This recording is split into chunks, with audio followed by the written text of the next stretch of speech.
steps in there. It's definitely give it the big one. Right, they're going to push it completely out of the way, so that's the way to do it. And have a quick look at his Yamaha badge on the side. I'm not quite sure that's a real Yamaha badge, so maybe that's the curse. Okay, we've now got a clear track. We've now got a lady with the red flag saying, watch the lights. So the revs rise, the tension mounts. Who's it going to be? Well, oh boy, the lights go, and I'll tell you what, it's Mark Haig who's made a great start. I'm not quite sure if he's in practice. Yeah, exactly. Great stuff. Now, Mark Haig, he's, I don't know if Mark's actually won a race outright. I'd have to look at my history books, but I'll let you call them as they come over the top and down towards you, my friend. Okay, buddy. Yeah, here they come, and it is Mark Haig out in front. Let me try and work out who's closely following him. Well, Dave Ball I can see there in third place. Second place was Hayden Smith. So that, I think, what you've got right there is what we're likely to see most of the weekend. Because I think Dave Ball will be really keen to get some points back from the gap that he's got in front of him with Keg Foley, just so that when they go to the next round, he can apply a bit more pressure on them. Okay, so Mark has got 2 wins to his credit. Once at Saturday last year, I think that might have been in the tricky conditions where it was truly flipping horrible. And once actually the last race of the last round, Mr. Cooper had already won the championship. But it was Mr. Haig who came through in the gloom, and it was Donington Park at the time. So he's no stranger to the top step of the podium, but I think both those races were in the wet.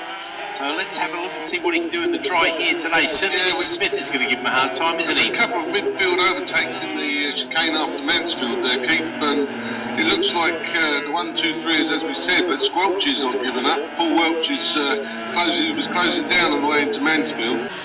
Yep, Squelch is between shifts, I think is the polite way to put it. And he works in, which one of the stands is he in? Kyrgyzstan? Or is he in Iraq? I don't know. He works out there for the Shell Oil Company. And luckily for him, he gets plenty of racing time off. Not Stevenston, is it? Or Stan Steven even. You know so well. Right, okay, it is a breakaway at the 2 as you predicted, my friend. And I tell you what, Smithy's not giving up on this one. They've come across the line. Right, yeah, we've got a 1-2 here. This is excellent. Yep. Right, so the 1-2 is there's a big gap now to 3 with Dave Ball, a big gap now to 4th, 5th, and 6th. And it looks like Hayden Smith is lining up the overtake on the way into the park corner at the end of the park straight. Okay, I'm not going to bother looking at that record because I just realised exactly who holds it and when it was set. And that 39 is going to be over there for a long time. AJ set a lap record here a couple of years ago. And to put it into perspective, that time would have put him 6th on the group for the power bike race that weekend. That just shows the measure of that bloke's ability, because that is an unbelievable time on a 250, 80s 252 I was going to say, it's a 40-year-old 2-stroke. Oh yeah, I'll just go round in the time that'll put me on the power bike. It's also a measure of these bikes. I mean, these bikes are a class bit of kit, and anyone out there who doesn't know, there is a rent-a-racer that the club runs. Now, do you know what? I think that might be available for the next round at Snet. I did see it advertised on Facebook. The chap who was going to race it, or the person who was going to race it, to be fair, because female racers are more than welcome. Okay. And in fact, it's of course run by one of our female racers. It's Tess Bickerstaff, who looks after the bike. Dave Ball has actually put more time into the club bike than his own bike.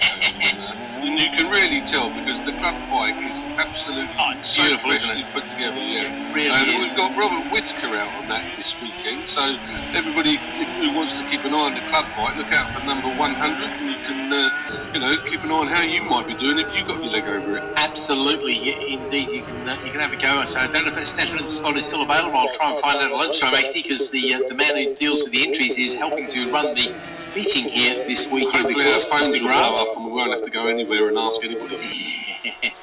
Tom Wigley moves past. This is a 1, 2, 3 now as they come out of park. Yeah, I was going to say, Charlie's 2. Man on the track. Hayden Smith looks like he's got a bit of the legs on Mark Hayes' bike as they ran up the hill. You know that bit up the hill where you're in top gear and it's got to pull it up the hill? He gained a bit there, so but as they come round Chris Kirby, it's a 1, 2, 3 again. There's no gap really. Dave Ball has closed right up actually on the way into the gooseneck. He's closed right up, so it's now like a couple of bike lengths between Mark Haig and 2nd place, and then 3rd place is basically on his back tyre. I'll wait for them to come back into my view, as they do right on cue. Yeah, Haig most definitely has not got this one done and dusted. Oh, it looks like Smith down the inside at the bottom of the mountain. Unusual place to pass, not the most uncommon though, and he's pulled it off. He's done a good little move there. I was wondering if Haig could get it on the switchback. I remember Fishy doing that to me many years ago. And I tell you what, Smith, he's got the lead, and he looks like he wants to go on with it. He already had a 4 or 5 bike lengths lead as they work their way into the trees there. Ridley, Welsh and Hayward, they're all having their own little battle for the minor placings. The fastest man on the track last time round, David Ball, he's trying to hang on to the tail of the guys in front of him as they come out onto the front straight, and all of a sudden Ball is going to get a toe from Haig. Smith into the lead. Let's have a look at the lap times. Where are we? And the fastest man on the track that time, I think indeed, was Smith out in the lead. They disappear up through Cops once again. There's their second place battle. It is our second group, I should say. Ridley, Welsh and Hayward. They're separated by a few fractions of a second. This is looking really good at the front because they're 1, 2, 3 again. This is going to go the whole race, this is, because we're going into the braking zone again at the end of Park Straight, and they're almost 3 abreast here.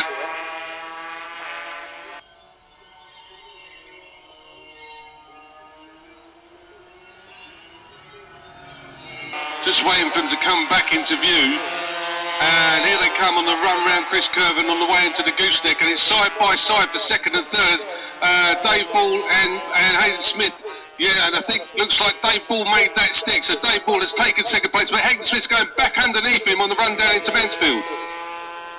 We'll wait to see how that picks it up. Obviously they disappear out of everybody's sight there, and they'll come back into mine as they come out. Yeah, Hayden Smith has made that stick, so it's Mark Haig, Hayden Smith and Dave Ball again. Yeah, absolutely. So Hayden's going to have to lick his wounds, see if he can fight back. Certainly Mark Haig, he would love to get a gold medal attached to his name in these dry conditions here.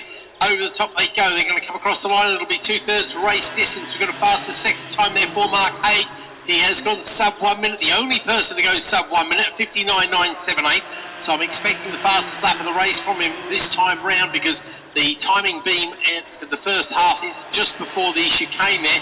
But he's now being slipstreamed, I think. Oh, I tell you what, who's doing the slipstream? No, Ball on Smith. He's going to surely have a look at Cops. They're both trying to work their way up towards Ball. This is classic YPM action between the top 3. The next bunch come past me as well. And that is still Ridley, Welsh and Hayward in that order. Not quite as close to the leading bunch, who are back with you now. Yeah, I'm not sure Mark Haig knows how much fun everyone is having behind them, because these two are just sharing paint. They're now almost side by side again as they run up to the end of Park Corner at the end of Park Straight. But it's line astern as we speak. 1, 2, 3, as close as that. Yeah, I reckon if these three get any closer, we'll have to give them sponsorship Durex or something, mate. That's very close action indeed. They're going to be back into your side of the gooseneck now. Yeah, Mark Haig, they are just about coming, and he's having a nice, comfortable ride while these two just try and get to him. But they're getting in each other's way. But they're not losing any time. You know, they're doing their overtaking moves, trying to put the moves on each other. But they're not losing any time. They're as close as ever as you go into the chicane after Mansfield. Back to you, mate, at the bottom of the mountain. They certainly are. There's no overtakes this time from Mr. Smith, but he's getting out a little bit closer. Over the line last time, the 3 bikes were separated by 0.3 of a second, so a 10th each between them, and I wouldn't be surprised if that's just a little bit more of an advantage there to Mr. Haig this time. Nobody goes sub 1 minute in the first half of the lap this time, or the first sector, I should say. And to put AJ's lap record into perspective, these guys are going around at fantastic speed. They're doing 43s.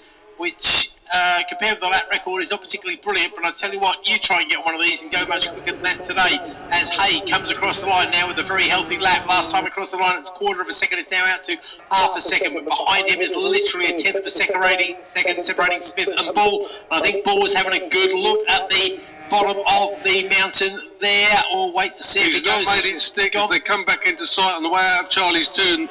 There's a little bit of a gap between Mark Haig and the other two now. But I thought they are gaining as they go up the straight. They gain just a fraction as they run to the end there into Park Corner.